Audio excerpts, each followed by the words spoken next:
throughout the day. Well, we certainly hope better. We're out on the roads now, giving you a live look at what we're seeing. Arterials and main roads taken care of pretty well, but we know a lot of you are traveling for the holidays, so we'll keep a close eye on conditions for you this morning.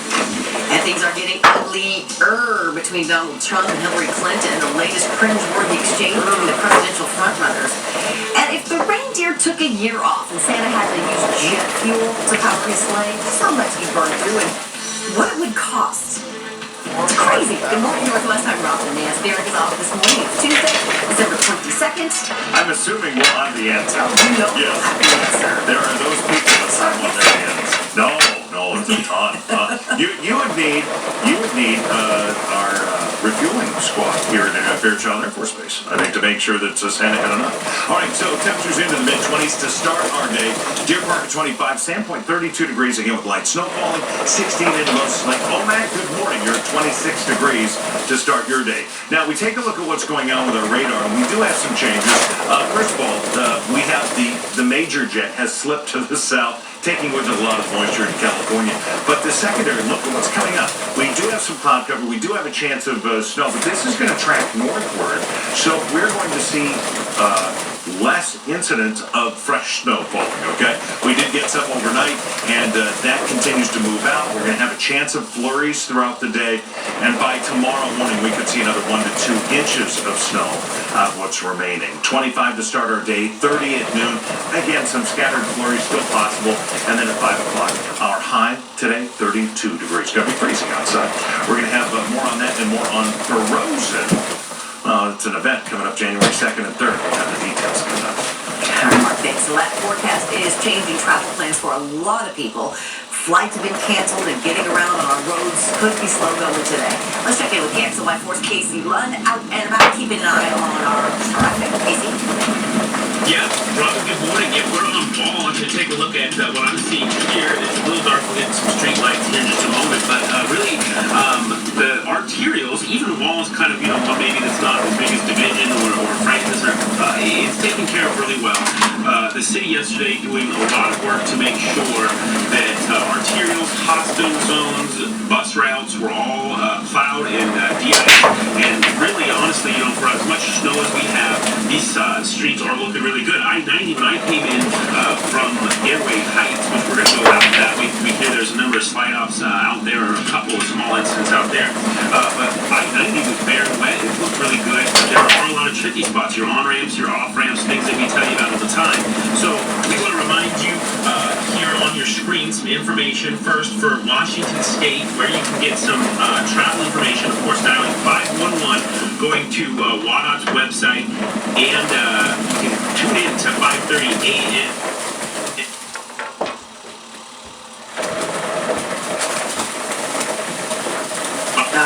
We unfortunately have lost Casey. We'll check back in with him. And if you have a need for Idaho travel information, again, 511.idaho.gov. You can also check them out on Twitter and Facebook. And you can find resources for being prepared online, KXLY.com.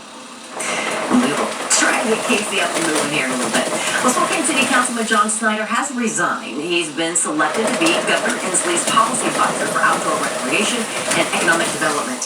The position was created during this legislative session, and Snyder will be the first to hold that new job. He says he'll be working on strategies to create new jobs related to outdoor recreation and increasing participation in outdoor activities. Snyder says he will be bragging a lot about Spokane. We've kind of solved the riddle that a lot of communities are trying to, which is how do you get people into the outdoors very closely to where they live?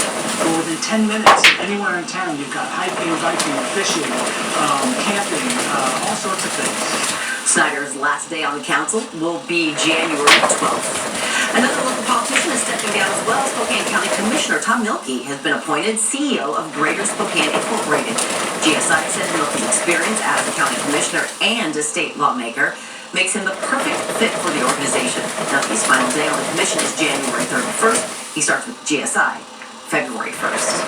A pair of not-guilty pleas yesterday found a Spokane police officer suspected of obstructing a sexual assault investigation.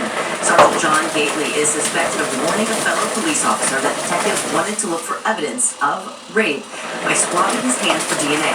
Sheriff's deputies say Gately called Sergeant Gordon Ennis just 16 minutes after Gately heard investigators were applying for a search warrant. However, yesterday in court, Gately's attorney said his client made the call in his official capacity as president of the Spokane Police Guild. He had no intention at all to hinder an investigation, obstruct it, or anything like that. And in fact, he did not obstruct it. This was not a secret investigation. Both Gately and Ennis are on unpaid leave. In news around the nation, we've seen a lot of disagreements between Republicans so far this election cycle. And Donald Trump got a bit vulgar yesterday in the political attack on Hillary Clinton. He said everything associated with Hillary Clinton has been losses.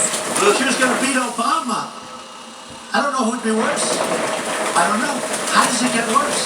But she was going to beat, she was favored to win, and she got trumped. She lost. Well, Trump's comments at a campaign stop in Grand Rapids, Michigan comes even as he demands an apology from her for claims that he's become ISIS's best recruiter. Trump says she made up the story. The Clinton campaign spokesman fired back, saying Hillary Clinton will not be apologizing to Donald Trump for correctly pointing out how his hateful rhetoric only helps ISIS recruit more terrorists. In news around the world, 6 American service members died in an IED attack in Afghanistan yesterday. 2 other service members and a U.S. contractor were injured. It happened as Afghan and coalition forces were conducting a joint patrol outside of Bagram Air Base. A suicide bomber on a motorbike targeted the patrol and detonated the explosive. The Taliban took responsibility for the attack on social media. The attack brings the number of NATO service members who have died in Afghanistan this year to 25. The Spokane Sheriff's Deputy patrol car was broken into over the weekend. Crime Stoppers is offering a reward for information leading to an arrest. It happened in the Pacific Park neighborhood along Indian Trail. The robber took a Colt rifle, a radio, and a bulletproof vest. If you have any information, call Crime Stoppers. The number is there on your screen, 1-800-222-TIPS. Tipsters can remain anonymous. From our North Idaho news, there are plans for an expansion at the Fort Lane Resort have been scrapped. Dwayne Hagedorn was planning to build a 12-story addition, but says negative feedback during the city's design review meeting late last week helped the company decide to suspend that project. Well, we all know Santa's sleigh works on magic and reindeer power, but if it didn't, and Santa really had to just rely on, say, jet fuel, he'd be in for a lot of overhead. If the reindeer failed, or just maybe needed a year off, Santa would need about 45 million gallons of jet fuel at a cost of roughly $54 million. Just so you know, 8 gallons of oil goes toward making 1 gallon of jet fuel, and Santa's rounds require him to travel 226 million miles to deliver presents to all the world's children.